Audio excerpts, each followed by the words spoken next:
Please subscribe our channel Quran و حدیث media. اللہ تعالیٰ کی کمال محبت اور کمال رحمت ہے تاکہ اس کی ہم تیاری کر سکیں۔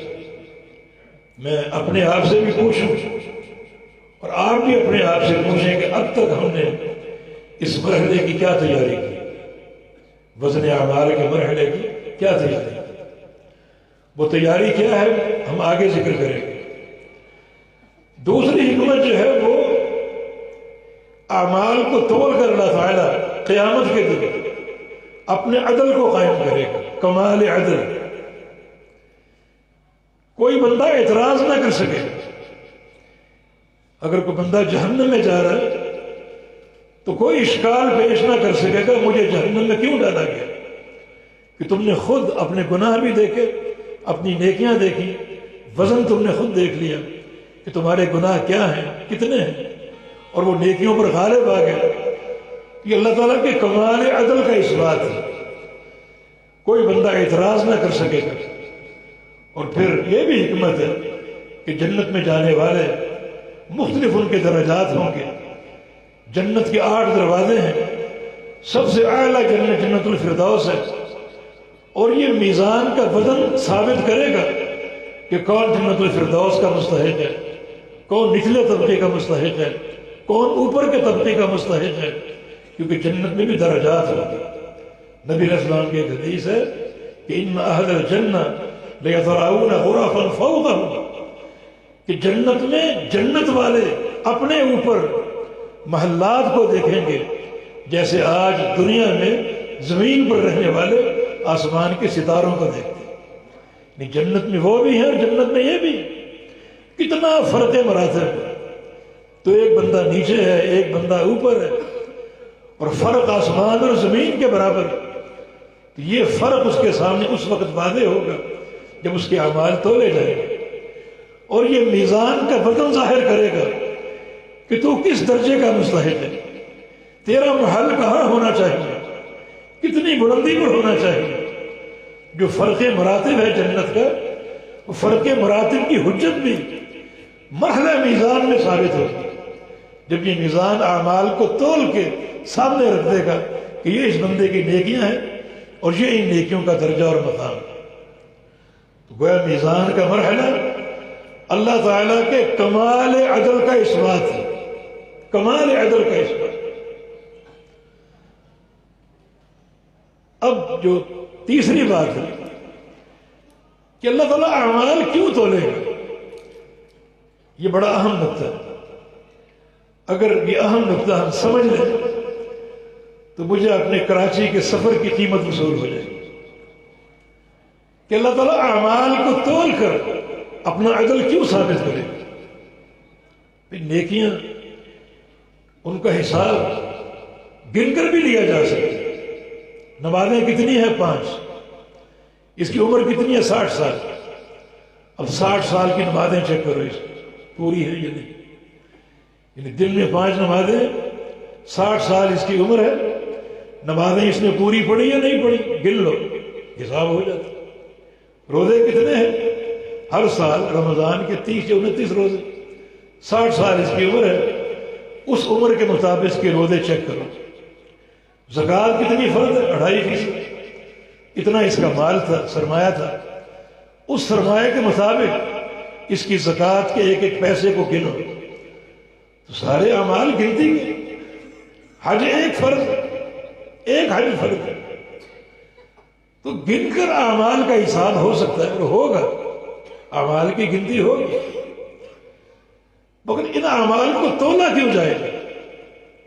گنتی سے معاملہ صاف ہو سکتا ہے، حساب مکمل ہو سکتا ہے۔ بس یہ اہم مسئلہ، اعمال کیوں تولے جائے؟ جہاں اعمال کی گنتی تھی وہاں تعداد کا حساب تھا۔ نمازیں 5 فرض ہیں، کوئی نماز کم تو نہیں، کم ہو گئی تو بندہ مارا گیا۔ زکوٰۃ اتنی فرض تھی اس وقت، کوئی روپیہ پیسہ کم تو نہیں، کم ہو گیا تو بندے کو بڑے شدید حساب کا سامنا کرنا پڑے گا۔ یہ گنتی کا مرحلہ، تعداد کا مرحلہ۔ آپ نے بعض پیٹرول پمپ پر پڑھا ہوگا معیار اور مقدار کی ضمانت. یہ مقدار اعمال کی مقدار. اب یہ اعمال تولے جائیں گے ان کا معیار چیک کرنے کے لیے، ان اعمال کا معیار چیک کرنے کے لیے کہ ٹھیک ہے یہ بندہ نمازی تھا، روزے دار تھا، حاجی تھا، عمرے بھی کیے، زکاتیں بھی دی، فرض بھی ادا کیے، نفل بھی ادا کیے، تعداد بھرپور ہے. مگر اس ساری تعداد کو ترازو کے پلڑے میں رکھو. یہ ترازو ان اعمال کو تولے گا ان اعمال کے معیار کو سامنے رکھتے ہوئے. نمازیں تو پڑھی، تہجد تو پڑھے، مگر یہ ریاکار کا نہیں تھا. یہ ہے اعمال کا معیار، کیونکہ قبول عمل اخلاص کے ساتھ. یوم تبلی السرائر، یہ قیامت کی بڑی گمبھیر خبر ہے. جب سارے رازوں کو کھول دیا جائے گا کہ یہ بندہ، یہ اس کا حج ہے، ٹھیک ہے، اس کا حج، اس کا پورا حج ہے، ٹھیک ہے. اب اس کے سینے سے راز نکالو کہ حج کے وقت اس کی نیت کیا تھی. یہ راز ہے. حج تو آ گیا سمجھ، مگر تبلی السرائر، تبلا بمانا تکشف، السرائر سریرہ کی جمع. اب سینے کے بھید کو نکالو. بحسن ما فی الصدور، جو سینے کے اندر نیت چھپی ہوئی ہے اس کو کھولا جائے، اس کو حاصل کیا جائے. نمازی ہے، تہجد گزار ہے، مگر اندر کی نیت کو نکالو کہ اس نے نمازیں اخلاص کے ساتھ پڑھی یا ریاکاری کے ساتھ. بڑا اس نے چندہ دیا، مدارس بنائے، یتیم خانے بنائے، ٹھیک ہے، اس کا بے تحاشا عمل ہے، مگر سینے کا راز نکالو کہ اس کا خرچ کرنا اخلاص کے ساتھ تھا یا ریاکاری کے ساتھ تھا. ہر سال حج کرتا تھا، ٹھیک ہے، اب اندر کا راز نکالو کہ اس کا حج کرنا اخلاص کے ساتھ تھا یا ریاکاری کے ساتھ تھا.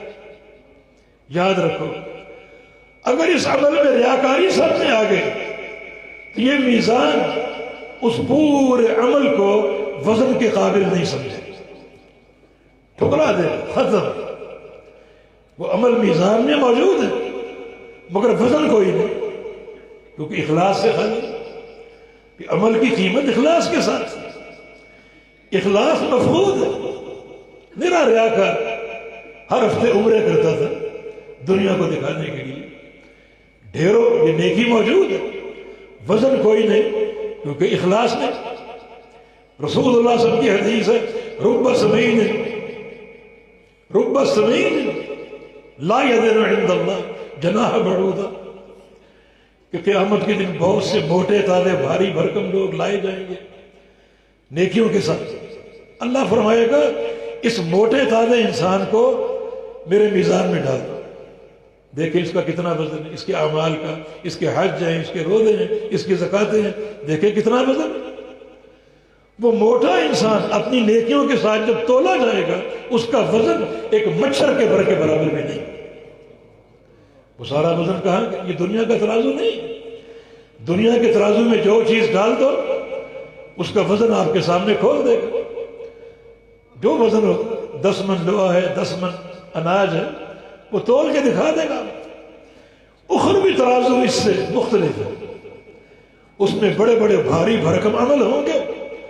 اگر اخلاص مفقود ہے تو اس میزان میں اس عمل کا کوئی وزن نہیں ہوگا، کوئی وزن نہیں ہوگا. یہ مرحلہ میزان کا سبب، یعنی قیامت کا حساب 2 مرحلوں میں، ایک گنتی کا حساب ہے تعداد کا اور مقدار کا، دوسرا معیار کا حساب ہے، اور معیار عمل کا اخلاص کے ساتھ ہے. ذرہ برابر ریاکاری بھی عمل کو برباد کر دیتی. رب قتیل بین الصفین اللہ اعلم بنیتہ.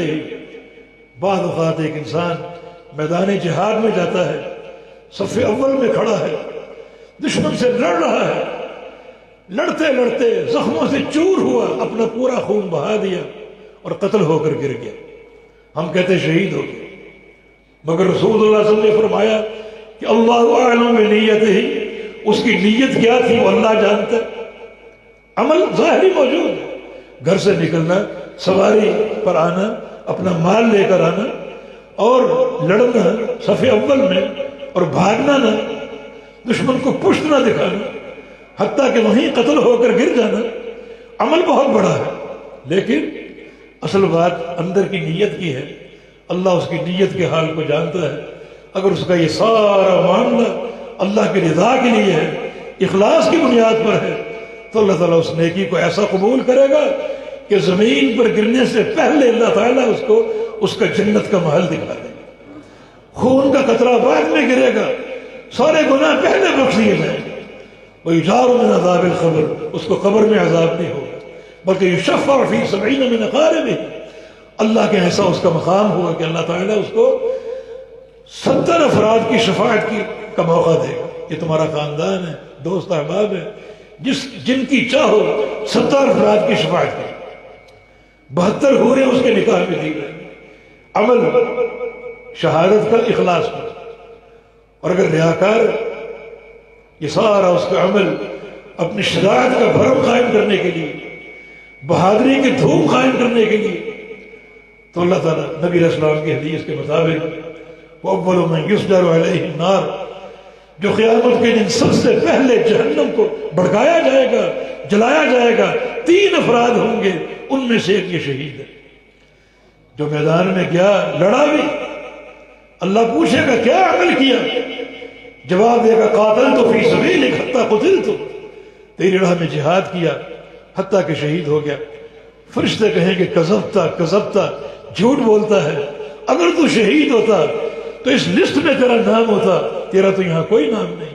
اللہ فرمائے گا نہیں، یہ سچ بول رہے، جہاد اس نے کیا، لڑا بھی، خون بھی بہا دیا، شہید بھی ہو گیا، لیکن لیقال شجاع، اس لیے تاکہ اس کو بہادر کہا جائے۔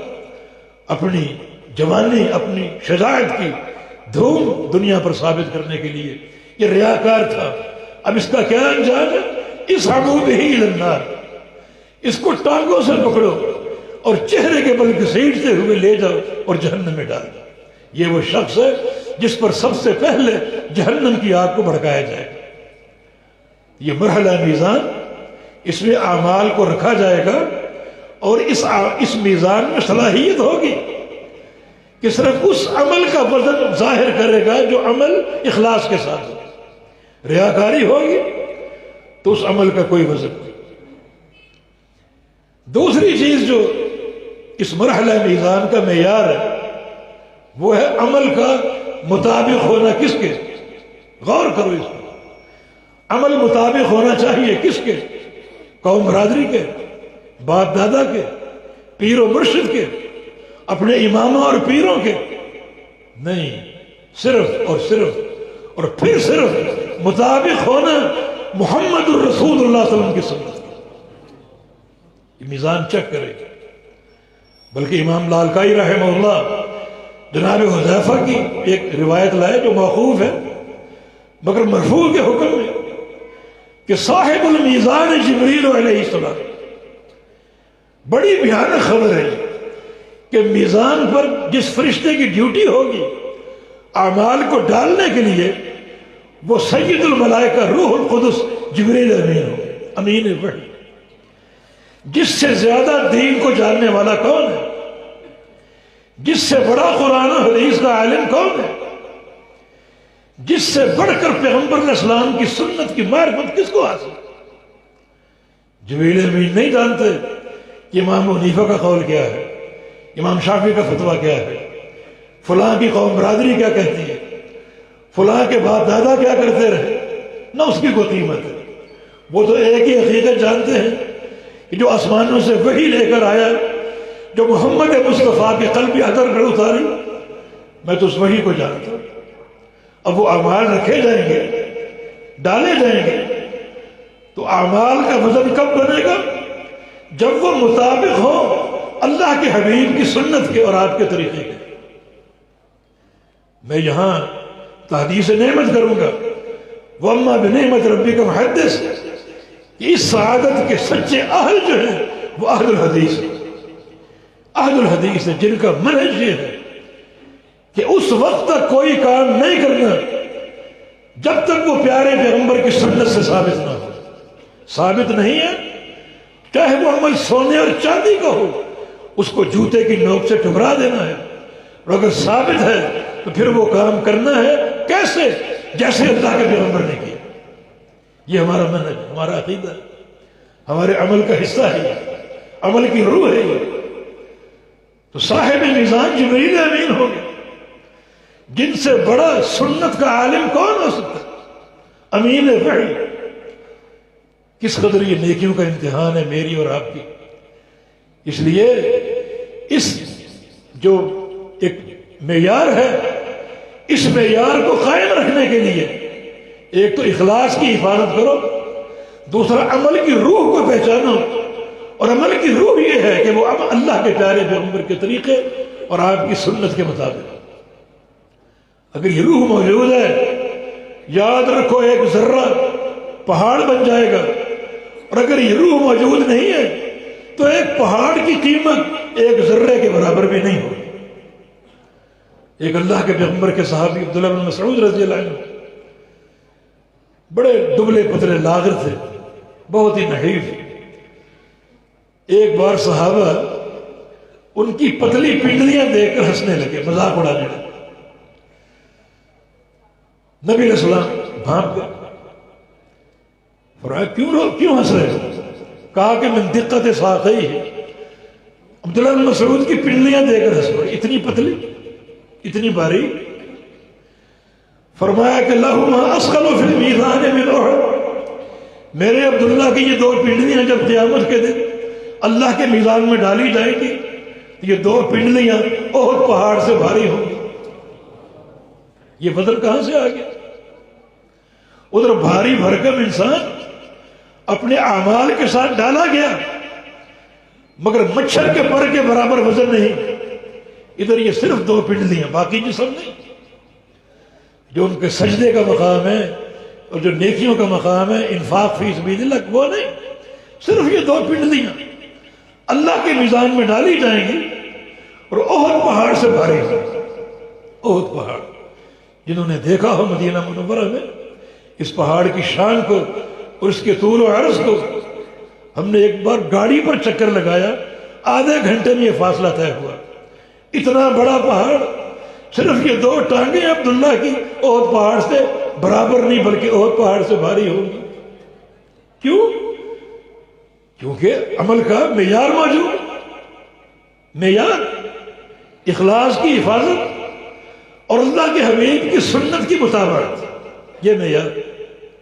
اور جناب عبداللہ بن مسعود، ان کا ایک تمیز تھا جو عام صحابہ سے جدا تھا. ایک اور ان کا شوق تھا، اللہ کے پیغمبر کے سارے متبع تھے، سارے اطاعت کرنے والے تھے، سارے آپ کے فرما بردار عبادات میں، نمازوں میں، حج میں، روزوں میں، زکوٰۃ میں، اخلاقیات میں، امور معاشرت میں، معیشت میں، سب اللہ کے پیغمبر کے متبع تھے. عبداللہ کا ایک شوق اضافی تھا اور وہ یہ تھا کہ جن امور میں اللہ کے پیغمبر کی اطاعت واجب نہیں ہے ان امور میں بھی نبی علیہ السلام کی پیروی کرتے. مثلا بڑے غور سے دیکھتے کہ اللہ کے پیغمبر کیسے مسکراتے ہیں ویسے مسکراتے ہیں، اللہ کے پیغمبر کیسے چلتے ہیں ویسے چلتے ہیں، اللہ کے پیغمبر کیسے اٹھتے بیٹھتے ہیں ویسے اٹھتے بیٹھتے ہیں، اللہ کے پیغمبر کیسے گفتگو کرتے ہیں ویسے گفتگو کرتے ہیں. ان امور میں اطاعت فرض نہیں ہے. ان کا شوق تھا اللہ کے پیغمبر کی پیروی کا.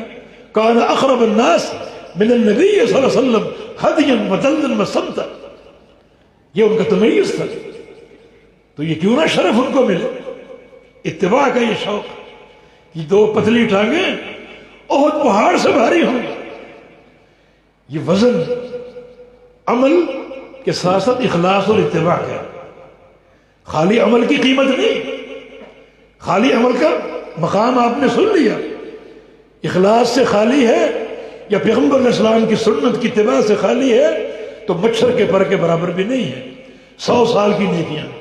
اخلاص اگر موجود ہے تو باریک سے باریک عمل بھاری ہوگا، احد پہاڑ جیسا ہوگا، بشرطے کہ اخلاص کے ساتھ ساتھ اللہ کے پیارے پیغمبر کی سنت اور آپ کے طریقے کے مطابق. یہ ہے میزان کا سبب، حکمت کہ اللہ تعالیٰ میزان کیوں قائم کرے گا، اعمال کیوں تولے گا، اس حکمت کو سمجھ لو۔ خلاصہ یہ ہوگا کہ مرحلہ میزان کی تیاری دو بنیادوں پر، ان کو پلے سے باندھ لو۔ ایک یہ کہ جو بھی نیکی کرو اخلاص کے ساتھ کرو، ریاکاری نہیں۔ دوسرا یہ کہ جو بھی نیکی کرو اس پر رنگ ہو اللہ کے پیارے پیغمبر کے طریقے اور آپ کی سنت کا۔ بس یہ تیاری کا طریقہ ٹھان لو۔ پیچھے اگر کوتاہی ہو گئی، سچی توبہ کر کے میدان عمل میں آ جائے، اخلاص کی حفاظت ہو۔ کسی شخص نے امام اہل سنت امام احمد بن حنبل سے پوچھا کہ کیف حفظ النیہ، میں اخلاص کی حفاظت کیسے کروں، نیت کی حفاظت کیسے کروں؟ بقول سفیان ثوری رحمہ اللہ کے دین اسلام میں سب سے مشکل کام نیت کی حفاظت، سب سے مشکل۔ جہاد آسان ہے، حج آسان ہے، روزے آسان ہے، تہجد آسان ہے، نمازیں آسان ہے، زکوٰۃ اور صدقہ آسان ہے، سب سے مشکل کام نیت کی حفاظت۔ ان شیطان یجری من الانسان مجری دمہ، شیطان کے وار چلتے ہیں، پھر شیطان انسان کے اندر سرایت کیے ہوئے ہے، جہاں جہاں تک خون پہنچتا ہے وہاں تک شیطان کی رسائی ہے، اور وہ اندر رہ کر آپ پر تابڑ توڑ حملے کرتا ہے آپ کی نیت کو بگاڑنے کے لیے اور آپ کے اخلاص میں بگاڑ اور فساد پیدا کرنے کے لیے۔ مشکل کام ہے۔ تو امام احمد بن حنبل سے پوچھا گیا کہ نیت کی حفاظت کیسے کرو؟ فرمایا کہ جب بھی کوئی نیکی شروع کرو، جب بھی کوئی نیکی شروع کرو، تھوڑا سا ٹھہر جاؤ، تھوڑا سا ٹھہر جاؤ، اپنے آپ سے پوچھو یہ نیکی میں کیوں کر رہا ہوں؟ صدقہ دینا چاہ رہے ہو تو پوچھو اپنے آپ سے صدقہ میں کس کے لیے دے رہا ہوں؟ اگر ذہن میں خیال کسی چودھری کا آتا ہے، کسی دنیا کے وڈیرے کا آتا ہے، سمجھو یہ ریاکاری۔ اب اس نیت کے خلاف لڑو، اس کو مجاہدہ بولو۔ المجاہد من جاہد نفسہ، اپنے نفس کے ساتھ جہاد کر، مجاہدہ کرو، اور اس نیت کے منفی تاثر کو ختم کر کے اللہ تعالیٰ کی رضا اور اخلاص کو لانے کی کوشش کرو۔ اگر اس میں کامیاب ہو گئے تو دوہرا اجر ہے، ایک اخلاص کا، دوسرا مجاہدے کا، کہ آپ نے اس پاپی نفس سے لڑائی کی، شیطان کے حملے کو پسپا کیا، اور پھر آپ اس طرح جب عمل کریں گے تو آہستہ آہستہ اخلاص کی حفاظت کے عادی بن جائیں۔ اور باقی رہا پیغمبر علیہ السلام کی سنت، اس کی چھاپ، اس کی مہر ہر عمل پر، تو اس کے لیے ایک ہی نقطہ ضروری ہے، اور وہ ہے پیغمبر علیہ السلام کی سنت کی معرفت، سنت کی پہچان۔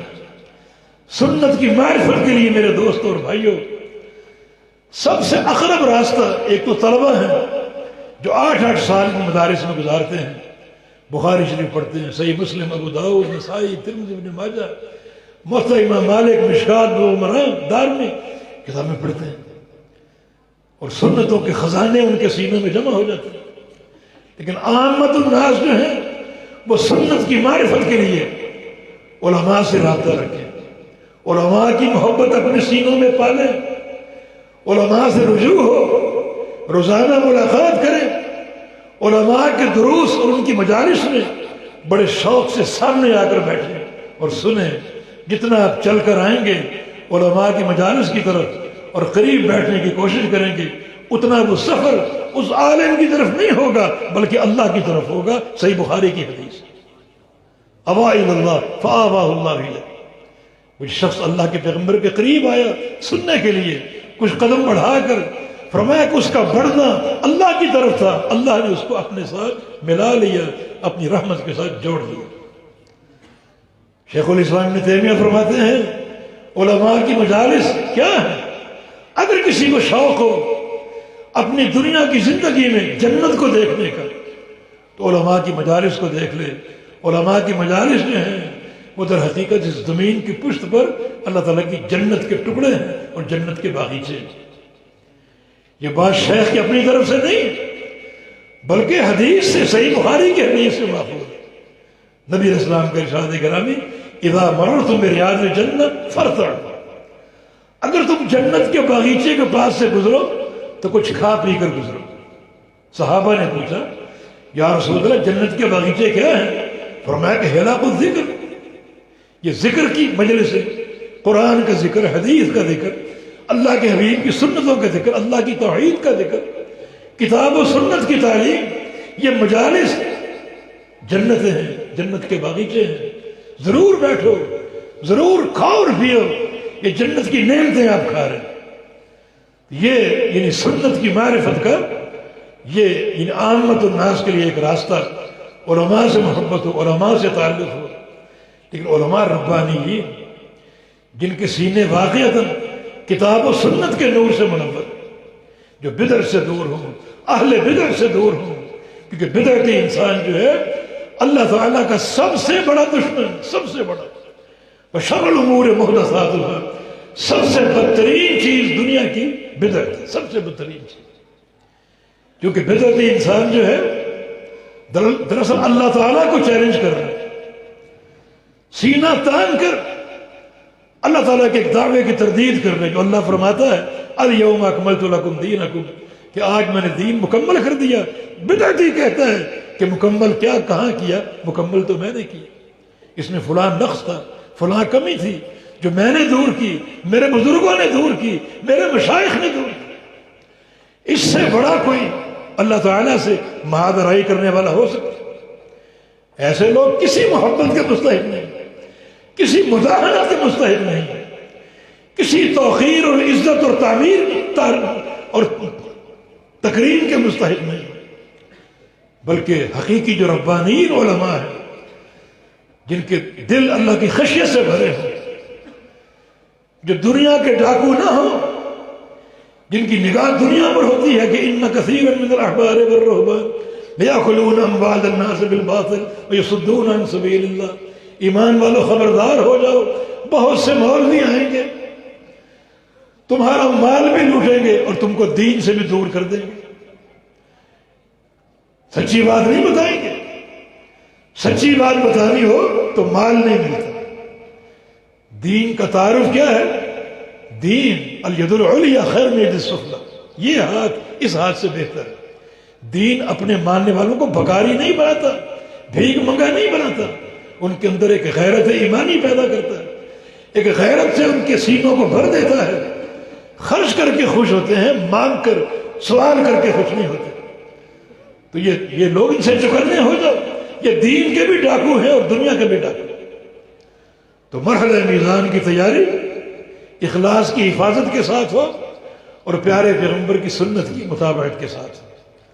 یہ کچھ ضروری باتیں بطور مقدمہ کی تھیں، اب آگے ہم سادگی سے کچھ ترجمہ پیش کر کے اپنی بات کو سمیٹ لیتے ہیں، اس دعا کے ساتھ کہ اللہ تعالیٰ اس ادارے کو قائم و دائم رکھے، اللہ ہمارے مشائخ کو، اساتذہ کو لمبی زندگی صحت کے ساتھ عطا فرما دے، اور یہ طلبہ جو اپنے گھر بار کو چھوڑ کر آتے ہیں، حصول دین کے لیے وقف ہو جاتے ہیں، اللہ ان کے جہود کو قبول فرما لے، اللہ تعالیٰ ان کے سینوں کو علم سے آراستہ فرما دے، اللہ ان کو دین کا داعی، مجاہد اور غازی، دین کو بیان کرنے والا مدرس، شیخ الحدیث بنا دے، حافظ الحدیث بنا دے، حافظ قرآن بنا دے۔ یہ شمع جلتی رہیں، چراغ سے چراغ روشن ہوتے رہیں، ایک چراغ سے 10 چلیں، 10 سے 100 چلیں، 100 سے 1000 چلیں، 1000 سے لاکھ چلیں، دنیا میں اجالا پھیلتا جائے، توحید و سنت کی شعائیں دنیا کو منور کرتی جائیں۔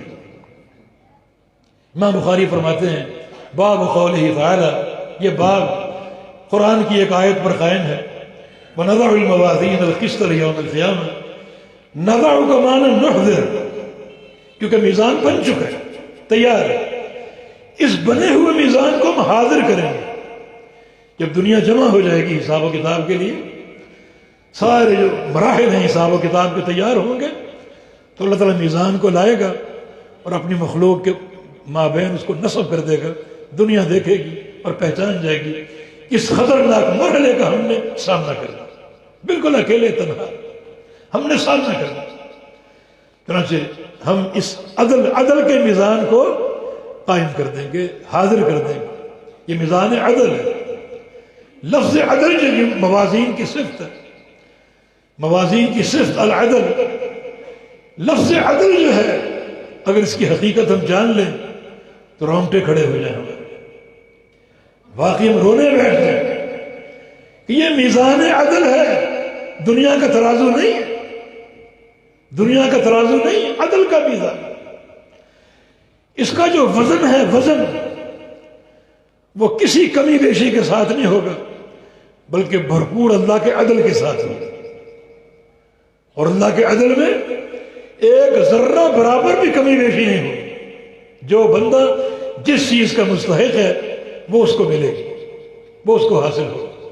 جو اس کے اعمال ہیں، نیکیاں ہوں تو گناہ ہوں تو، جس چیز کے مستحق ہیں وہ اس مرحلہ میزان میں وزن کے ذریعے بندے کے سامنے آ جائے گا، اور یہ معاملہ کمال عدل کے ساتھ ہے۔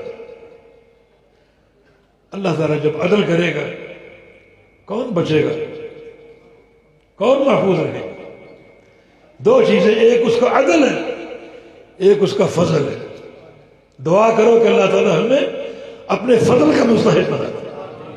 یا اللہ ہم کمزور لوگ تیرے عدل کا کیسے سامنا کریں گے، اپنا فضل ہمیں عطا فرما، اپنا فضل عطا فرما۔ پرانی مجھے ایک یاد ہے، صاحبالی میں ایک ٹرین سے ہم آ رہے تھے تو ایک فقیر گاڑی پر سوار ہوا، بھیک مانگ رہا تھا، نابینا تھا، اور وہ سوال یعنی لوگوں سے مان نہیں رہا تھا، ایک شعر پڑھتا ہوا جا رہا تھا، جو اس کو دے رہا تھا وہ دے رہا تھا، شعر پڑھتا ہوا جا رہا تھا۔ وہ شعر یہ تھا کہ عدل کرے، یعنی اللہ کی ذات عدل کرے تو تھر تھر کانپیں اونچی شانوں والے، اور فضل کرے تو بخشے جائیں مجھ جیسے منہ کالے، فضل کرے تو بخشے جائیں مجھ جیسے منہ کالے۔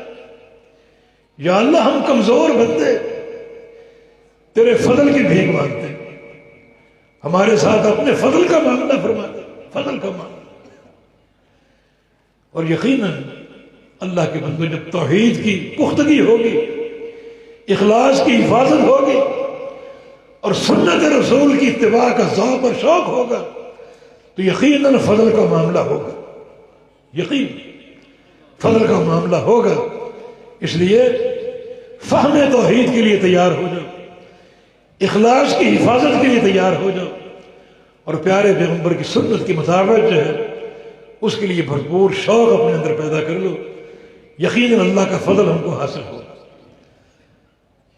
یہ میزان عدل ہے، عدل کے ساتھ فیصلہ کرے گا، اعمال کو تولے گا عدل کے ساتھ۔ وہ کیسا عدل ہے، کتنی باریک بینی ہے۔ نبی علیہ السلام کی ایک حدیث ہے کہ توزن الحسنات والسیئات، اس میزان میں نیکیوں اور گناہوں کو تولا جائے گا، وزن کیا جائے گا۔ فمن رجحت حسنات ولا سیئات مثقال حبۃ خردل دخل الجنہ، جس شخص کی نیکیاں گناہوں سے بڑھ گئیں ایک رائی کے دانے کے برابر، ایک ذرے کے برابر نیکیاں بڑھ گئیں اور گناہ کم ہو گئے، وہ انسان جنتی ہے۔ یہ عدل ہے۔ اور جس کے گناہ بڑھ گئے نیکیوں سے ایک رائی کے دانے کے برابر، وہ جہنمی، وہ جہنمی۔ یہ میزان اعمال کو تولے گا اور تین طرح کے نتیجے سامنے آئیں گے۔ ایک نتیجہ یہ کہ کچھ کی نیکیاں زیادہ ہوں گی، گناہ کم ہوں، وہ جنتی۔ دوسرا یہ کچھ کے گناہ زیادہ ہوں گے، نیکیاں کم ہوں گی، وہ جہنمی۔ اور تیسرا نتیجہ یہ ہے کہ نیکیاں اور گناہ بالکل برابر، بالکل برابر۔ یہ اصحاب الاعراف، نہ جنتی نہ جہنمی۔ اللہ تعالیٰ انہیں ایک مرحلے میں کھڑا کر دے گا، اعراف، جنت بھی دیکھیں گے جہنم بھی دیکھیں گے، لیکن داخل نہیں ہوں گے کیونکہ ان کی نیکیاں اور گناہ برابر۔ ایک وقت گزر جائے گا اسی اعراف میں کھڑے کھڑے، پھر اللہ تعالیٰ ان بندوں پر فضل کرتے ہوئے اپنے پیارے پیغمبر کو ان کے لیے شفاعت کو حلال کر دے گا۔ ان بندوں کی شفاعت کرو تو حبیب کبریا ان کی شفاعت کریں گے، اور اللہ کے پیارے پیغمبر کی شفاعت سے انہیں جنت کا داخلہ مل جائے گا۔ اللہ اکبر۔ یہ ہے وَنَضَعُ الْمَوَازِينَ الْقِسْطَ لِيَوْمِ الْقِيَامَةِ۔ یعنی معاملہ اتنا خطرناک ہے، فلا تظلم نفس شیئا، کسی نفس پر کوئی ظلم نہیں کیا جائے، ذرے کے برابر ظلم نہیں کیا جائے، بلکہ جو انسان جس چیز کا مستحق ہے وہ اس کو حاصل ہوگا اور ملے گا۔ وَإِنْ كَانَ مِثْقَالَ حَبَّةٍ مِّنْ خَرْدٍ أَتَيْنَا بِهَا، بڑا یہ خطرناک فرمایا، بندے کا عمل اگر رائی کے دانے کے برابر بھی ہوگا اسے بھی ہم لائیں گے، سامنے لائیں گے۔ یہ نہیں کہ فلاں گناہ ذرے کے برابر ہے وہ بھلا دیا جائے، یا فلاں نیکی ذرے کے برابر وہ بھلا دی جائے، بالکل۔ ذرے کی تعریف کیا ہے؟ ذرے کی تعریف یہ ہے، ذرہ وہ شے ہے جس سے چھوٹی کوئی چیز نہ ہو، جس سے چھوٹی کوئی چیز نہ ہو۔ تو اس ذرے کی مقدار میں اگر کوئی عمل ہوگا، نیکی ہو یا برائی ہو، اس کو ہم سامنے لائیں گے۔ وَكَفَى بِنَا حَاسِبِينَ، اور ہم کافی ہیں حساب کے لیے، ہم حساب لیں گے، اکیلے ہم حساب لیں گے، اکیلے ہم حساب لیں گے۔ اللہ تعالیٰ حساب لے گا، حساب تقسیم نہیں کرے گا فلاں پر فلاں پر فلاں پر۔ اور یقیناً اگر توحید ہو، اخلاص کی حفاظت ہو، سنت کی مطابقت ہو، گناہ بھی ہو، تو اللہ تعالیٰ کا حساب لینا یہ ہمارے لیے رحمت کا باعث ہو سکتا ہے۔ ایک بیٹا بستر مرض پہ تھا، اس کی والدہ ساتھ بیٹھی ہوئی تھی، اپنی ماں سے پوچھتا ہے، اماں کل اللہ تعالیٰ نے حساب لینا ہے، اگر اللہ میرا حساب آپ کو دے دے کہ اپنے بیٹے کا حساب تم لے لو تو تم کیا کرو گی؟ مجھے جنت میں داخل کر دو؟ ہاں بیٹا، اگر اللہ نے مجھے تمہارا حساب دے دیا تو میں بڑی رحمت اور شفقت کے ساتھ تمہیں جنت میں بھیج دوں گی، جہنم سے دور کر دوں گی۔ تو بیٹے نے کہا، پھر اللہ کا پیار تو 70 ماؤں کے پیار سے زیادہ ہے، 70 ماؤں کے پیار سے زیادہ ہے، دنیا بھر کی ماؤں سے زیادہ اللہ تعالیٰ اپنے بندے سے پیار کرتا ہے۔ ایک شخص نے بلکہ عبداللہ بن عباس سے پوچھا، میرا حساب کس نے لینا ہے؟ اللہ نے؟ یا حساب تقسیم ہوگا، کوئی فرشتہ لے یا کوئی جن یا انسان لے لے، میرا حساب کون لے گا؟ فرمایا کہ سارا حساب اللہ لے گا، وَكَفَى بِنَا حَاسِبِينَ، اللہ حساب لے گا۔ وہ شخص پکار اٹھا، فُزْتُ بِرَبِّ الْكَعْبَةِ، رب کعبہ کی قسم پھر تو میں کامیاب ہوں۔ حساب اگر اللہ نے لینا، ارحم الراحمین، رحمان الرحیم، رحمت کرنے والا، محبت کرنے والا، اگر وہ حساب لے گا پھر تو میں کامیاب ہوں۔ اللہ تعالیٰ ہمارے ساتھ اپنے پیار کا، رحمت کا اور محبت کا معاملہ فرما دے، اپنے فضل کا معاملہ فرما دے۔ آگے تھوڑی سی ایک دو علمی باتیں ہیں۔ امام بخاری فرماتے ہیں وَأَنَّ أَعْمَالَ بنی آدم وَقَوْلَهُمْ يُوزَنْ، بنو آدم کے اعمال اور ان کی جو اقوال ہیں، زبان کی باتیں، عمل جیسے نماز، روزہ وغیرہ، اور جو زبان کی باتیں ہیں، ان سب کو تولا جائے۔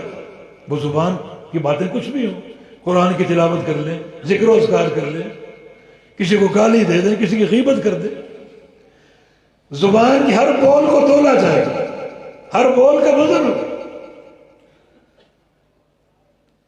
یہ جو وزن اعمال کی بحث ہے، اس کا کتاب و توحید سے کیا تعلق؟ توحید سے مراد عقیدہ، جو سلف کی اصطلاح میں توحید کا لفظ عقیدے پر بولا جاتا ہے، سنت کا لفظ ہے۔ کتاب و سنہ کے نام سے بہت سے محدثین کی کتب ہے، اور در حقیقت وہ عقیدے کی کتب، عقیدے کی کتاب۔ تو یہ میزان جو ہے، یہ مسئلہ اعتقادی مسئلہ ہے، اعتقادی مسئلہ۔ پھر امام بخاری رحمہ اللہ نے جو اعمال اور اقوال کو تولنے کا ذکر کیا، خاص طور پہ اعمال بھی تولے جائیں گے، اقوال بھی تولے جائیں گے۔ یہ بات بتانا چاہیے کہ اقوال بندوں کا فعل ہے، قول بندے کا فعل۔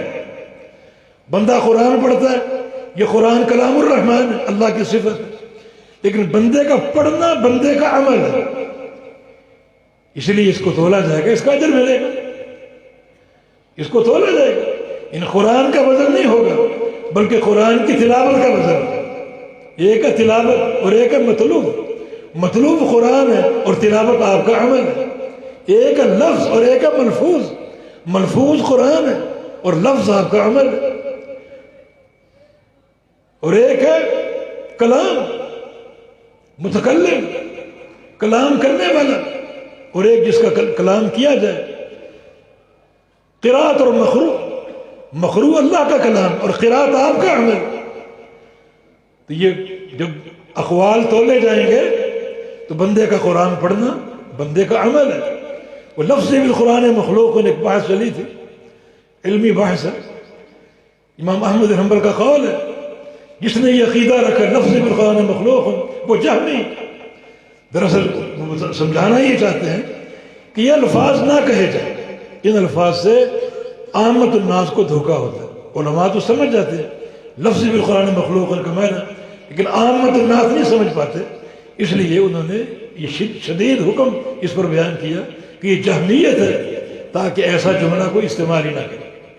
بل امام بخاری کا موقف یہی سلف صالحین کا موقف کہ قرآن کی تلاوت بندے کا فعل ہے جس کا بندے کو اجر ملے گا. تو تلاوت الگ ہے، مطلوب الگ ہے. مطلوب قرآن ہے اور تلاوت بندے کا عمل ہے جس کو اس کو ثواب ملے گا. نبی علیہ السلام کی حدیث ہے ہر حرف کی 10 نیکیاں، ہر حرف کی 10 نیکیاں ملیں گی. تو اجر کیوں ملے گا؟ بندے کے عمل کا، اس کی جد و جہد کا، اس کی محنت اور کوشش کا.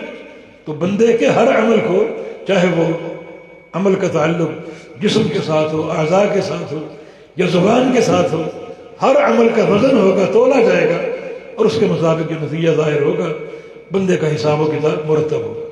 وَأَنَّ أَعْمَالَ بَنِي آدَمَ وَقَوْلُهُمْ يُوزَنُ قَالَ مُجَاهِدٌ الْقِسْطَاسُ الْعَدْلُ بِالرُّومِيَّةِ. جو کہ امام بخاری رحمہ اللہ حدیث کے ساتھ ساتھ لغت کے بڑے امام تھے، تو بعض مواقع پر لغت کے بڑے بڑے مسائل حل کرتے گئے. القسطاس قرآن کا لفظ ہے، وزنوا بالقسطاس المستقیم. تو قسطاس کا معنی بیان کیا کیونکہ قسطاس اور قسط جو پیچھے قسط کا باب ہے ان دونوں میں مطابقت، دونوں کا مادہ ایک ہے.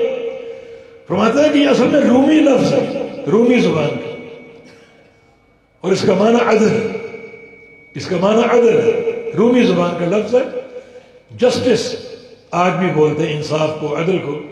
تو قسطاس تقریباً حروف کی مجانست ہے، معنی اس کا عدل ہے. اور آگے فرمایا کہ القسطاس العدل بالرومیہ. وقال مجاہد القاصد القسط اور قاصد اور مقصد. یہ فرق امام بخاری نے واضح کیے ہیں طلبۃ العلم کے لیے. مقصد اور قاصد دونوں کا مادہ ایک ہے، قسط. مقصد یہ ثلاثی مزید فی کا باب ہے اور قاصد ثلاثی مجرد کا باب ہے. مگر باب اور مصدر کی تبدیلی سے معنی بالکل ایک مخالف ہو گیا. عربی لغت کا تنوع ہے، عربی لغت کی فصاحت ہے، بڑی وسعت اس لغت میں. مقصد اگر ہوگا تو اس کا معنی عادل، اور قاصد اگر ہوگا تو معنی ظالم. مقصد کا مصدر اقساط ہے، یا حذف زوائد کے ساتھ قسط. اقسط یقسط اقساطا و قسطا. مصدر ثانی، مصدر اول قیاسی ہوتا ہے، مصدر ثانی سمعی ہوتا ہے. اور قسط یقسط قسطا، اگر قسط قسطا ہو تو معنی ظالم ظلم، ظلم کرنا. اور اگر اقسط قسطا ہو تو معنی عدل عدل، عدل کرنا.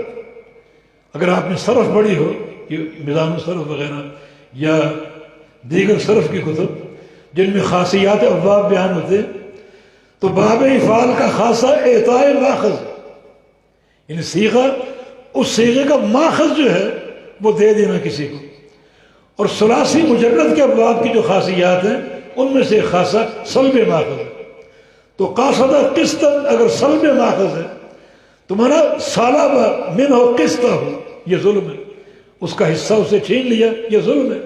اور اگر اعطاء ماخذ ہو تو اعطاء قسطہ ہو، اقصد قسطا اعطاء قسطہ ہو، یہ عدل ہے کہ اس کا حصہ اس کو دے دیا.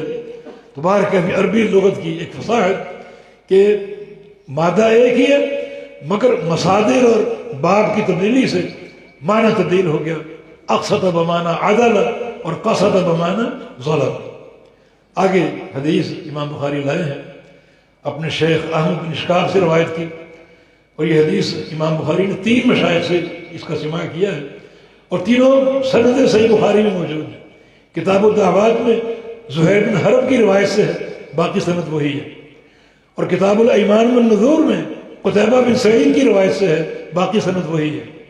اور یہ باب وزن اعمال میں امام بخاری کے شیخ احمد بن اشکاب ہے. اور مصر میں امام بخاری کا سماع سب سے آخر میں احمد بن اشکاب سے ہوا. یہ آخری استاد ہیں ان کے جن سے امام بخاری نے مصر میں سماع کی. اور یہ صرف امام بخاری کے شیخ جو ہیں وہ کئی مشائخ ہیں.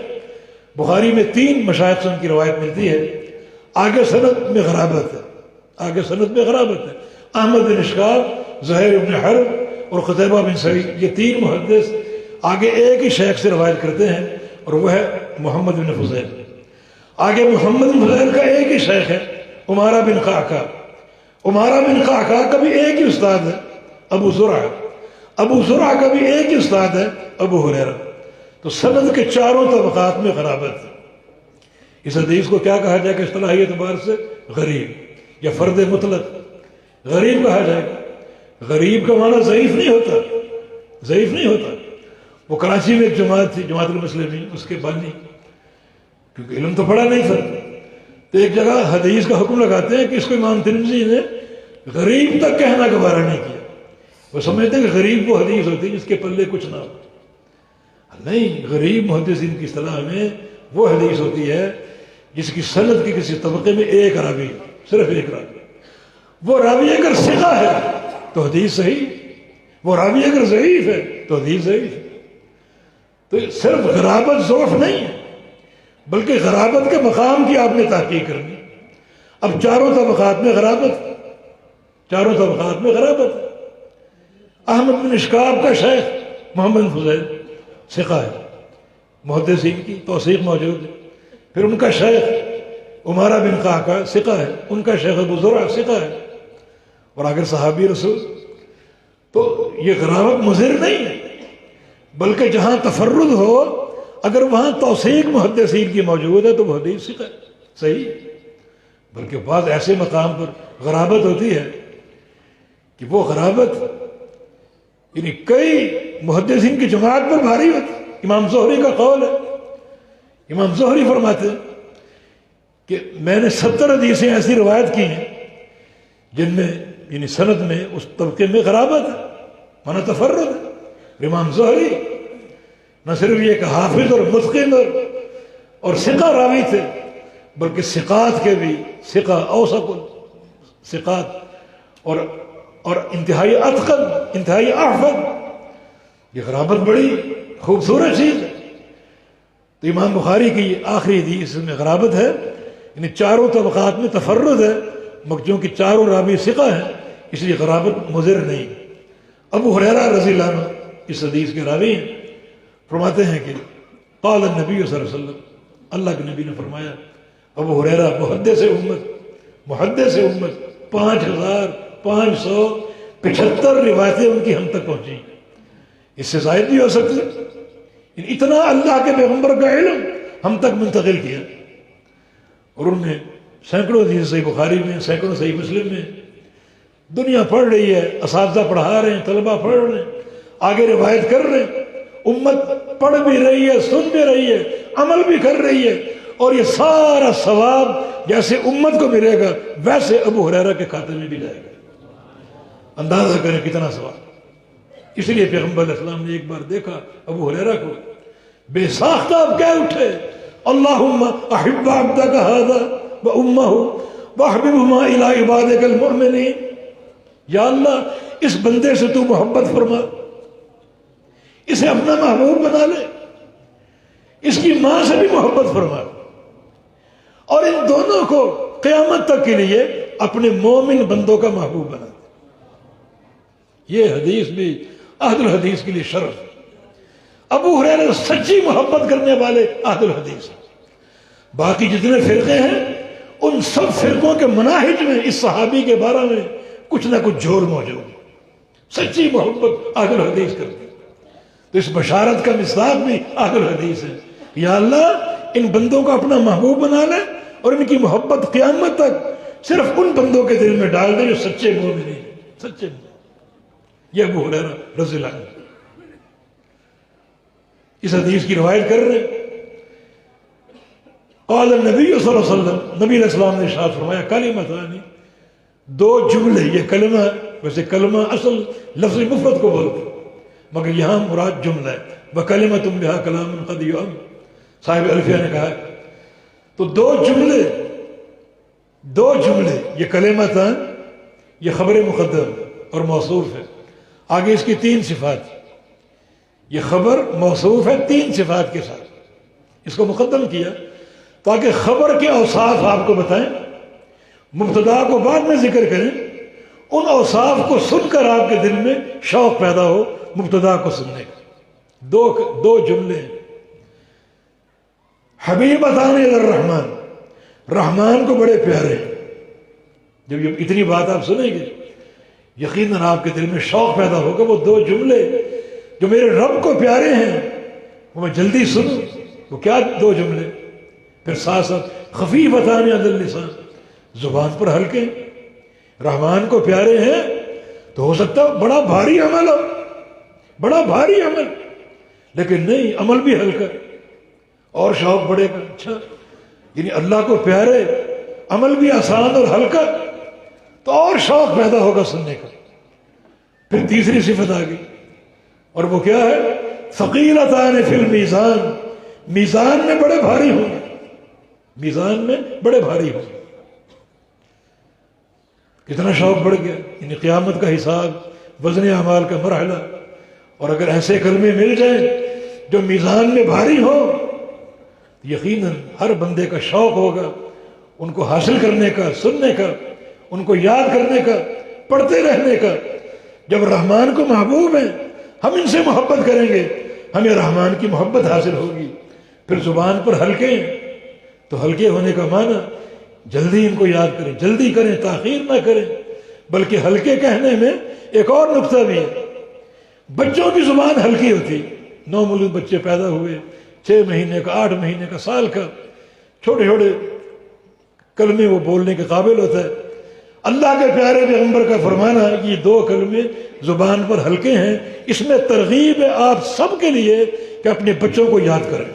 ان کی ننھی زبانیں، چھوٹی چھوٹی زبانیں ان کلمات کو آسانی سے یاد کر جائیں گے، اور پھر وہ زندگی بھر ان کے عادی بن جائیں گے۔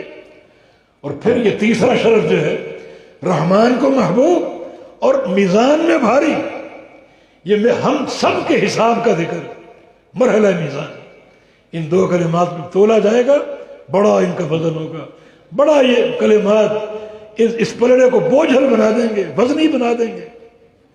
یہ ہے خبر مقدم، خبر موصوف اور 3 صفات کے ساتھ۔ اب آگے جو سبحان اللہ بحمدہ، سبحان اللہ العظیم، یہ دونوں جملے مبتدا ہیں، اور خبر کو مقدم کیا تاکہ آپ کے دل میں مبتدا کو جاننے کا شوق پیدا ہو جائے۔ جب 3 خوبیاں آپ نے سن لی، 3 صفات آپ نے سن لی، یقیناً آپ کے دل میں یہ بات آئے گی وہ 2 کلمات کیا ہیں، وہ 2 جملے کیا ہیں، جلدی سے بتایا جائے تاکہ ہم یاد کر کے اس سارے شرف کو حاصل کر سکیں اور سمیٹ سکیں۔ اب وہ 2 جملے آگے، سبحان اللہ و بحمدہ، سبحان اللہ العظیم۔ میں نے جان بوجھ کے جو علمی مباحث میں نے چھوڑ دیے ہیں، مگر تھوڑا سا میں طلبہ سے مخاطب ہوں، کیونکہ یہ اللہ تعالیٰ کے اسماء و صفات کا پورا چیپٹر ہے کتاب التوحید۔ اس میں توحید ربوبیت یا توحید الوہیت کا بیان نہیں ہے، بلکہ اکثر جو توحید کا بیان ہے وہ توحید اسماء و صفات کا، اور توحید اسماء و صفات میں بھی جو ہمارا منہج اہل حدیث کا، وہ منہج وہ ہے جو صحابہ کرام کے اندر تھا شہادت عثمان سے قبل۔ شہادت عثمان کے بعد عجم علم سرایت کر گیا، اور تعویلوں کا باب اور تعطیل کا باب، تعریفوں کا باب کھل گیا، اور بہت سے کلمہ گو لوگ، ان کی عقائد میں فساد آ گیا، بگاڑ آ گیا۔ مگر شہادت عثمان سے قبل کوئی فتنہ نہیں تھا، کوئی باہر کے علوم دخیل نہیں تھے، بالکل سادہ ستھرا عقیدہ، نفیس عقیدہ صحابہ کرام کا۔ ہم عہد الحدیث اسی عقیدے کے ترجمان ہیں الحمدللہ، اسماء و صفات کے تعلق سے، کہ اللہ تعالیٰ کے سارے نام، ساری صفات جو کتاب و سنت میں ہیں برحق ہیں، ان پر ایمان لانا فرض ہے، بغیر کسی تعویل کے، بغیر کسی تحریف کے، بغیر کسی تعطیل کے، بغیر کسی تشبیہ کے. یہ ہمارا عقیدہ، عقیدے کا خلاصہ.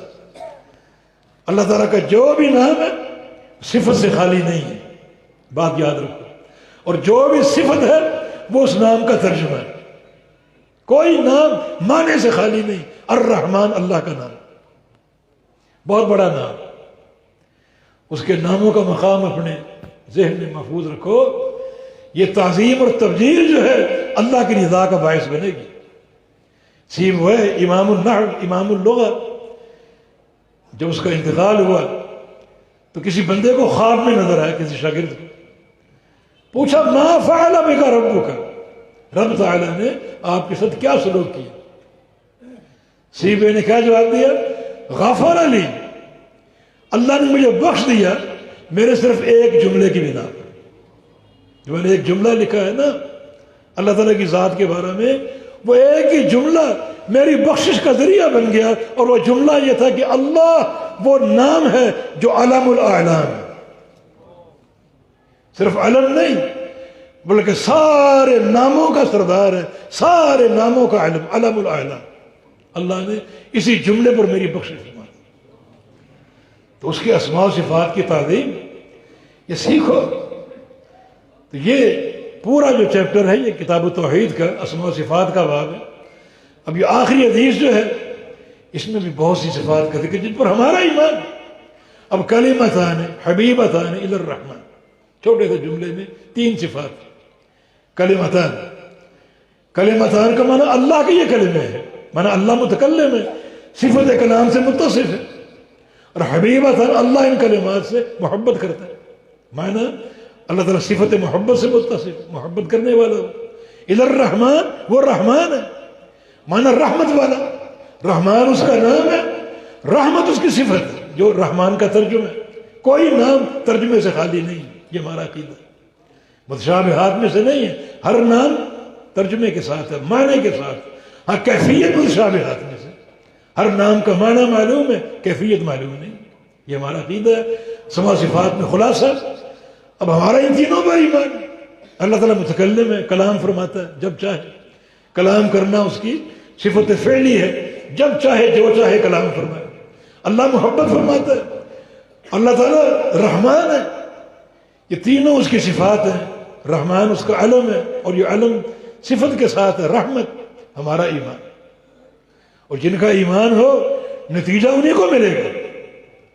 کئی گروہ ایسے ہیں جن کا عقیدہ ہے کہ شفاعت قیامت کے دن نہیں ہوگی، ان کو شفاعت ملے گی. کئی گروہوں کا عقیدہ ہے کہ قیامت کے دن اللہ تعالیٰ کے چہرے کا دیدار نہیں ملے گا، ان کو چہرے کا دیدار ملے گا. اب یہ جو 3 صفات ہیں جو ان کو نہیں مانتا یا تعویل نہیں کرتا، وہ کیا اس کے مستحق بنیں گے؟ یہ تو وہی مستحق بنیں گے جن کا ایمان بھی ہے، جو ان صفات کو بلا تعویل قبول کرتے. ہمارے ملک میں اشاعرہ ماتریدیہ صفت محبت میں تعویل کرتے ہیں، صفت رحمت میں تعویل کرتے ہیں، صفت کلام میں بھی تعویل کرتے ہیں. حقائق کو مسخ کر کے رکھتے ہیں. امام بغوی کا قول ہے کہ تعویل کرنے والے در حقیقت تعویل کی آڑ میں اپنے انکار کو چھپاتے ہیں. حقیقت میں وہ انکار ہے اسماء و صفات کا، انکار.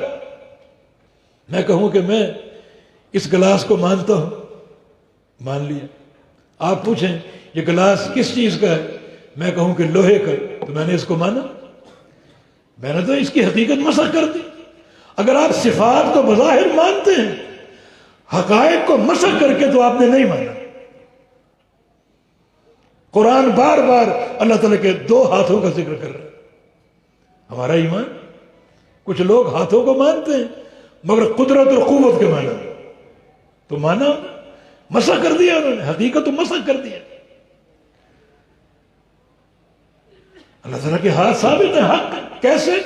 جیسے اس کے لائق ہے. کیا ہم جیسے؟ نہیں. کیوں؟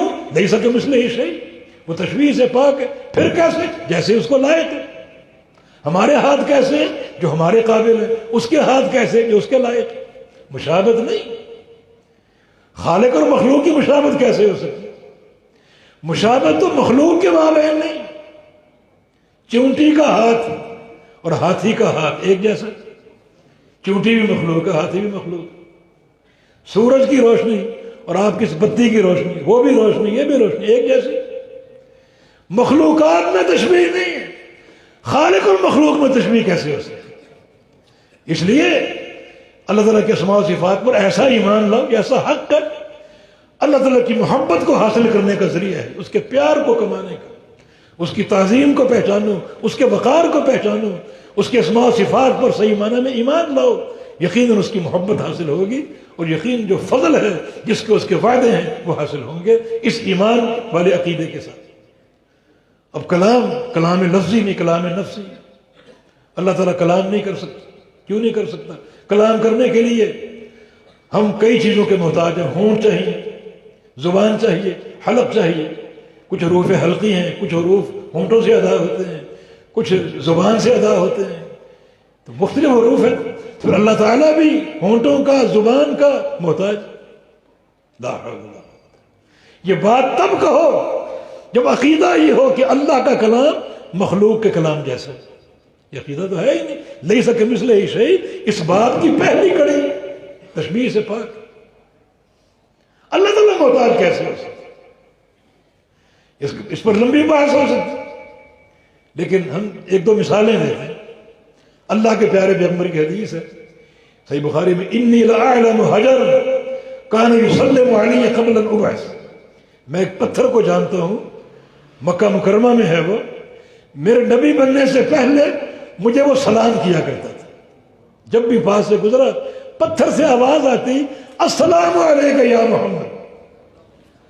پتھر کے کون سے ہونٹ، کون سی زبان ہے پتھر کی؟ بتائیے کون سا حلق ہے پتھر کا؟ لیکن پتھر بولا کس کے بلانے سے؟ اللہ کے۔ اس کی اپنی قدرت کیسی ہوگی بولنے کی؟ یہ محتاج احتیاج کہاں سے آئے؟ صحابہ کہتے ہیں ہم پیغمبر علیہ السلام کے ساتھ کھانا کھا رہے ہوتے، لقمہ آپ کے ہاتھ میں ہوتا، ہم نے اس لقمے سے کئی بار سبحان اللہ الحمدللہ کی آواز سنی۔ پتھر کا یہ لقمے کا کون سا حلقہ اور کون سی زبان اور کون سے ہونٹ؟ اللہ کی توفیق ہے۔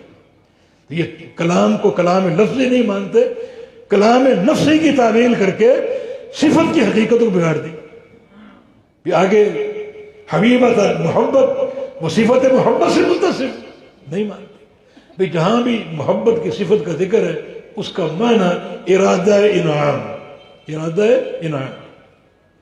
محبت ہم بھی کرتے ہیں، شوہر کو بیوی سے محبت ہے، ماں کو بیٹے سے محبت ہے، دوست کو دوست سے محبت ہے۔ اگر کہ اللہ بھی محبت کرتا ہے، مشابہت، یہ مشابہت کیسے؟ لیس کمثلہ شیء، اس بات کی پہلی کڑی وہ تشبیہ سے پاک۔ محبت کرتا ہے کیسے؟ جیسے اس کے لائق ہے۔ ہم محبت کرتے ہیں کیسی؟ جیسی ہمارے لائق ہے۔ خالق اور مخلوق کی محبت میں کوئی تشبیہ نہیں، کوئی تشبیہ کا شائبہ تک نہیں۔ تو اس صفت کو صحیح معنی میں کون مانتے ہیں؟ وہ اہل الحدیث، جو بغیر تعویل کے، بغیر تشبیہ کے، بغیر تحریف اور بغیر کسی تعویل کے ایمان لاتے۔ رحمان، رحمت، صفت اس کی نہیں مانتے۔ جہاں بھی رحمت ہے مراد ارادہ انعام۔ رحمت کیوں نہیں مانتے؟ رحمت ماننے میں دو محظور ہیں۔ ایک محظور یہ کہ رحمت مخلوقات کے اندر بھی، جانور بھی رحمت کرتے ہیں، انسان بھی رحمت کرتا ہے۔ رحمان کی رحمت مان لے، تشبیہ لازم آئے۔ تشبیہ کا بت تم نے ایسا تراشا، اسماء و صفات کے باب کا انکار کرنے کے لیے اس بت کی پوجا کرتے ہو، کوئی اس کی حقیقت نہیں۔ اور دوسری بات یہ کہ رحمت میں تغیر، غصہ ہو تو کیفیت کچھ اور ہوتی ہے، رحمت ہو تو کیفیت کچھ اور ہوتی ہے۔ مانا یہ صفت جو ہے اللہ کی ذات میں تغیر کو مستلزم، لیکن ساری باتیں فضول ہیں۔ کیوں؟ عقیدہ یہ ہے کہ اللہ تعالیٰ رحمان ہے، رحمت کرنے والا ہے، اس کی رحمت حق ہے، کیسی؟ جیسی اس کے لائق ہے۔ کیفیت ہم نہیں جانتے، ہم جیسی نہیں۔ کیوں؟ لیس کمثلہ شیء۔ کتنا صاف عقیدہ سلف صالحین۔ تو اس پر طلباء نے تو بہت کچھ پڑھا الحمدللہ کتاب توحید میں، تو میں نے بھی اشارہ تک کچھ باتیں عرض کر دی۔ تو اصل چیز یہ کہ اللہ رب العزت کے اسماء و صفات پر ایمان لاؤ، بالکل سلف کے ایمان جیسا۔ سارے نام حق ہیں، ہر نام کا معنی معلوم ہے، اور وہ معنی اس نام کی صفت ہے، اور ہمارا اس پر ایمان ہے۔ کسی تعویل کے بغیر، کسی تحریف کے بغیر، کسی تعطیل کے بغیر، کسی تشبیہ کے بغیر۔ اگر یہ عقیدہ ہوگا، گمراہ فرقوں کا رد ہوگا اور سچی توحید پر ایمان ہوگا، تو اللہ یہ تعظیم ہمارے اندر پیدا کر دے، اور یہ جو ایمان اس کی توفیق بھی دے اور قبول بھی فرمائے، قبول بھی فرمائے۔ تو یہ دو کلمے میزان پر بھاری ہوں گے، میزان میں۔ تو میزان، یہ امام بخاری کی دلیل ہے، جو باب قائم کیا وزن اعمال کی، یہ حدیث اس کی دلیل ہے۔ ثقیلتان فی المیزان، یہ دو کلمے میزان میں بھاری ہوں گے۔ فی المیزان میں میزان کا اس بات ہے، اور ثقیلتان میں وزن کا اس بات ہے۔ وزن ہوگا تو ثقیل ثابت ہوں گے، تو اس کی تیاری کریں، تیاری اس معیار کے ساتھ کریں، اعمال صالح کی حفاظت کے ساتھ کریں، باقی جو منفی باتیں ادھر ادھر کی وہ چھوڑ دیں۔ امام مالک کے ایک شاگرد زیاد اللخمی، زیاد بن عبد الرحمن اللخمی، یہ اندلس کے محدثین میں سے تھا، امام مالک کا شاگرد تھا، بلکہ اندلس میں مذہب فقہ مال کی سب سے پہلے وہ لے کر آئے۔ وہ تشریف فرما تھے، ایک خط ان کو ملا وقت کے گورنر کی طرف سے، باقاعدہ مہر لگی ہوئی، اور لا کر ان کو پیش کیا گیا۔ تو خط پڑھ کر مسکرا دیے اور کہا کہ گورنر نے سوال یہ کیا ہے کہ جو اللہ کا میزان ہے اس کے دو پلڑے ہوں گے، میں تحقیق کرنا چاہتا ہوں کہ وہ پلڑے سونے کے ہوں گے یا چاندی کے ہوں گے، سونے کے ہوں گے یا چاندی کے ہوں گے۔ تو انہوں نے نیچے جواب لکھا۔ جواب کیا لکھا؟ من حسن اسلام المرء ترکہ ما لا یعنی، کہ ایک انسان کے اچھے اسلام کی دلیل یہ ہے کہ لا یعنی باتوں کو چھوڑ دو۔ میزان کے مرحلے کی خبر دی گئی، اس کی تیاری کرو۔ یہ تحقیق کہ سونے کا ہے چاندی کا ہے، کچھ لوگوں نے یہ اس پر برقع ضائع کی ہیں کہ جو نیکیوں کا پلڑا ہے وہ نور کا ہوگا، جو گناہوں کا ہے وہ تاریکی اور ظلمت کا ہوگا۔ دلیل کوئی نہیں مگر برقع اور آگ سے آ کر دیے۔ نہیں، یہ اس مشن سے آپ کو دور کرنے کی سازش ہے۔ میزان حق ہے، اس کے دو پلڑے ہیں، وزن حق ہے، معیار کی حفاظت کے ساتھ نتیجے مرتب ہوں گے۔ اس نقطے کو سامنے رکھتے ہوئے اپنے مرحلہ میزان کی تیاری کرو۔ وہ دو کلمات کیا ہیں؟ سبحان اللہ وبحمدہ سبحان اللہ العظیم، سبحان اللہ وبحمدہ سبحان اللہ العظیم۔ سبحان اللہ، اللہ پاک ہے، یہ کلمہ تنزیہ تشبیہ سے پاک ہے، ہر نقص سے پاک، ہر عیب سے پاک، ہر شریک سے پاک۔ سبحان اللہ میں جو اصل جو عقیدہ جس کو آپ نے ماننا ہے وہ شرک کی نفی اور شرک کی مذمت، اس کا کوئی شریک نہیں۔ شریک کا ہونا یہ کمزوری کی علامت ہے، کمزوری کی علامت۔ آپ میں تاجر بیٹھے ہوں گے، آپ کوئی پارٹنر کب رکھتے ہیں؟ کوئی آپ چاہتے ہیں کہ آپ کے پرافٹ میں کوئی شریک ہو، لیکن کبھی آپ چاہتے ہیں کہ فلاں بندے سے پارٹنرشپ کر لیں، اس کو اپنا شریک بنا لیں۔ کیوں بناتے ہیں؟ یا سرمایہ کی کمی یا افراد کی کمی۔ چلو تم بھی سنبھالو، میں بھی سنبھالتا ہوں، یہ اتنا پیسہ میرے پاس، اتنا تم لگا دو تاکہ سرمایہ مل کر ہم یہ کاروبار کر سکیں۔ تو پارٹنر کا تعین جو ہے یہ نقص کی نشاندہی کرتا ہے، نقص کی۔ تو اللہ کے شریک بنانے والا شرم کرو، اللہ کی ذات میں کون سے نقائص ہیں کہ اس کے شرکاء مقرر کرتے ہیں، مردوں کو، زندوں کو، کوئی زمین میں دفن، کوئی آسمانوں میں، کوئی فضاؤں میں، اس کے شرکاء مقرر کر رکھے، انہیں اللہ کے برابر قرار دیتے ہو، تو یہ سب سے بڑا نقص ہے۔ تو سبحان اللہ، سبحان اللہ ایک حدیث میں نصف المیزان، یہ ہے کہ جملہ آدھے میزان کو بھر دے گا۔ لیکن اس کی معنویت پر غور کرو، شرک سے بیداری، شرک سے بیداری۔ بحمدہ ہی میں کمال توحید ہے، کمال توحید، اور سبحان میں اللہ تعالیٰ کا بری ہونا، پاک ہونا تمام نقائص سے، تمام عیوب سے۔ اس سے ثابت یہ ہو رہا ہے، میں بات یہ ختم کر رہا ہوں، ثابت اس سے یہ ہو رہا ہے کہ میزان میں دو چیزیں تولی جائیں گی۔ یہ بڑا اہم نقطہ ہے، میزان میں دو چیزیں تولی جائیں گی۔ ایک ہے آپ کی محبت توحید، محبت توحید، ایک اللہ کی عبادت کرنا، اسی کے لیے سجدہ، اسی کے لیے قربانی، اسی کے لیے نمازیں، اسی کے لیے حج، اسی کے لیے طواف، اور ہر چیز ایک اللہ۔ یہ ہے توحید اور توحید کی محبت۔ میزان میں محبت توحید کو تولا جائے گا، اور اسی شد و مد کے ساتھ اگر آپ کے دل میں شرک کی نفرت ہے اور شرک کی مذمت ہے تو اللہ تعالیٰ نہ اس نفرت کو بھی تولے گا، اس نفرت کو بھی تولے. تو خالی محبت توحید نہیں بلکہ شرک کی نفرت سے بھی اپنے دل کو بھر لو. سنت کی محبت کا وزن ہوگا. اسی شد و مد کے ساتھ اگر آپ کے دل میں بدعت کی نفرت ہے تو اس بدعت کی نفرت کو بھی تولا جائے گا. یعنی اپنے عمل نصب و عین کا تعین کرو ان دو حقائق کے ساتھ، دین نفی و اثبات کے ساتھ. اس بات کے ساتھ ساتھ نفی کا پہلو بھی ہے. نفی کا پہلو بھی. جہاں آپ کے دل میں نماز کی محبت ہو وہاں آپ کے دل میں بے نمازی کے عمل سے نفرت ہو، اس کو تلقین کرو. جہاں آپ کے دل میں محبت توحید ہو اس کا وزن ہوگا، وہاں آپ کے دل میں شرک کی نفرت ہو اس کا بھی وزن ہوگا. جہاں آپ کے دل میں سنت کی محبت ہے اس کا وزن ہوگا، وہاں آپ کے دل میں بدعت اور اہل بدعت کی نفرت ہو اس کا بھی وزن ہوگا. اسی پر اکتفا کرتا ہوں. طلبہ کے لیے ایک نصیحت ہے، وہ نصیحت پہلے میرے لیے اور پھر آپ سب کے لیے. طلبہ کے لیے خاص طور پہ وہ نصیحت بھی امام بخاری کے ایک شیخ نے کی ہے، عاصم النبیل. فرمایا کرتے تھے من طلب هذا الحدیث فقد طلب اعلی الامور. جو حدیث کا طالب ہے وہ یقین کر لے کہ وہ سب سے اعلیٰ شے کا طالب ہے، سب سے اعلیٰ شے. کہ قرآن فہمی بھی حدیث کے ساتھ وہ سب سے اعلیٰ شے کا طالب. فعلیہ یکون خیر الناس، تو اس پر فرض ہے کہ پھر وہ لوگوں کے درمیان سب سے اعلیٰ بن جائے، سب سے اعلیٰ بن جائے. عمل میں، عقیدے میں، اخلاق میں، معاملات میں، تصرفات میں سب سے اعلیٰ بن جائے.